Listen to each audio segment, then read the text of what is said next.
আমগুলো যে কেটে রেখেছিলাম বাচ্চারা দেখেছিল, তাই ভাবছিল যে আচার হয়ে গেছে। এসে বলছে কই আচার করেছে, একটু দাও বাটি করে। তাই খাওয়া দাওয়া সেরে বিকেলবেলা একটু আচারটা বানাতে বসে গেলাম, কারণ বাচ্চারা খুব ভালোবাসে। আর জানেন মিষ্টি আচার করলে বেশি দিন থাকেও না। চলুন মশলাটা ভেজে নিই। এখানে আছে জিরে, মৌরি আর ধনে, শুকনো লঙ্কা ভেজে নিয়েছি। এখানে আমি আখের গুড় দিয়ে আচারটা বানাচ্ছি, তবে গুড়ের আচারটা কিন্তু খেতে বেশ ভালো লাগে। চলুন, এই আচারটা না আগে জানেন আমি বড় বড় বয়ামে এক বয়াম করে রাখতাম, আর বড় বড় আমের পিসগুলো রাখতাম।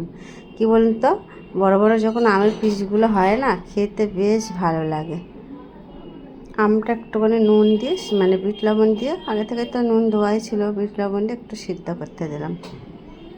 আর পুচকি দুটো আসবে আমাদের ঘরে, দুটোই এসে কি বলুন তো আচার বের করে করে খুঁজবে। এই যে আমি যে কতদিন বাড়ি ছিলাম না, আমার যে একটা আমলকির একটা আচার ছিল, সেই আচারটা বার করে করে খেয়েছে। যাক, খাওয়ার জিনিস খাক, ভালোই লাগে।